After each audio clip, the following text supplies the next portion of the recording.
Have you ever been in a meeting, at a party, or just sitting at a coffee table with friends and realized you're the only one not saying a word? In those moments, the world starts looking at you with suspicion. People assume that if you're silent, you're either upset, arrogant, or worse, that you simply have nothing to say. Modern society, especially in Western culture, worships extroversion. We teach kids to speak up and employees to command attention. Unintentionally, silence has been branded as a system glitch. But let me tell you a truth that the loud world often misses. Silence is not emptiness. It's a high-level operating system. In today's video from DeepShift, we aren't talking about shyness. We're going to decode the 6 hidden superpowers of quiet people, the ones who are silently observing and navigating the world on their own terms. Part 1. Why do you choose to be quiet? Before we dive into the specific traits, we need to be fair with one another. Not all silence is created equal. They are fundamentally different because of 2 things. First, the dopamine divide. Neuroscience has shown that the brains of introverts and extroverts respond very differently to dopamine, the neurotransmitter linked to reward and pleasure. Extroverts crave high-intensity stimulation, loud music, massive crowds, or heated debates just to feel normal. In contrast, quiet people have a much lower sensitivity threshold. For them, a single, deep, one-on-one conversation is already a hit of dopamine. Any more than that, and their nervous system hits total overload. Second, the defense mechanism. This is a darker side that few people admit. Sometimes, silence isn't a personality trait, it's a suit of armor. If you grew up in an environment where speaking your mind led to ridicule or conflict, your brain automatically flipped on stealth mode to keep you safe. The DeepShift perspective. The most important thing isn't how long you stay silent, it's knowing whether that silence is coming from a place of inner strength or fear. If it's strength, lean into it. If it's fear, we're going to help you dismantle it by the end of this video. Part 2. The 6 hidden traits of the quiet ones. 1. Masters of reading the cracks. While everyone else is busy rehearsing their next line, quiet people are busy collecting data. They don't just hear your words, they hear your tone. Observe the gaps between your sentences and notice the rapid blinking of your eyes. For example, in a business deal, the big talker often tips their hand too early.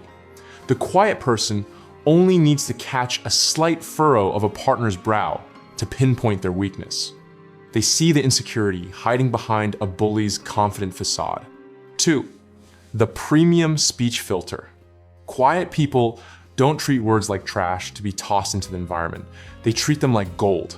When they finally speak, it's usually the result of a rigorous internal editing process. They don't talk to fill the silence. They talk to change the game. 3. Emotional absorption. This trait is both a gift and a burden. These individuals are like emotional sponges. They can walk into a room and instantly feel the tension between 2 people who just argued, even without knowing the backstory. Their silence is often a way to dampen their senses, protecting themselves from being drained by other people's emotional clouds. 4. Hyper self-reflection. They have a surveillance camera running in their heads 24/7. This makes them considerate, polite, and rarely a nuisance to others. However, the downside is falling into the spotlight effect, the constant nagging feeling that everyone is hyper-focused on their every mistake.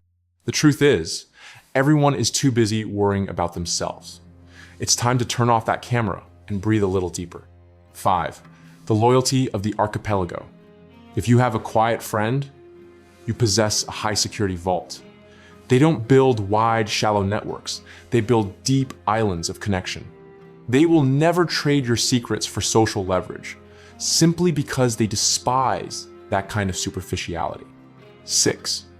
The deep divers. Don't force a quiet person to small talk about the weather or gas prices for too long, they'll feel like they're suffocating. but ask them about the meaning of mortality, the future of AI, or why someone walks away from their passion, and you'll see a completely different person. They don't hate communication, they just hate dullness. Part 3, the transformation from silent fear to quiet power. If you're staying silent out of fear because you feel like you're not good enough, try applying DeepShift's baby steps strategy. 1. Practice in low-stakes environments. Don't try to own the room in a high-pressure meeting right away. Start small. Chat with the grocery clerk, or give a colleague a quick compliment on their new shoes. The goal is to prove to your brain that speaking up isn't fatal. 2. The 70% rule. Stop waiting for the perfect sentence to form in your head. 70% is good enough. Give yourself permission to stumble over a word or offer an idea that isn't a masterpiece. Showing up is far more important than being flawless. 3. Speak on the exhale. When you're anxious, your throat tightens. That's your vagus nerve reacting to stress. To break this, take a deep belly breath and start speaking as you slowly breathe out. Letting your words ride the breath will make your voice sound stable, grounded, and much more authoritative. My friends, this world is built by those who take action, but it is steered by those who think deeply. The philosophers, the scientists, and the artists who changed the course of history were rarely the loudest voices at the dinner table. They were the ones who stayed back, looking into the heart of the matter within the stillness. Don't try to turn yourself into a loud version of someone else just to be accepted. Don't force yourself to crank up the volume when your frequency is naturally tuned to subtlety. Stay quiet in your own way, but make sure it is a silence filled with power. If you feel like you belong to this quiet tribe, leave a comment below saying, "I am listening." Let's show each other that we are far from alone. Don't forget to subscribe to DeepShift so we can continue to decode the fascinating hidden corners of psychology together. I'll see you in the next video.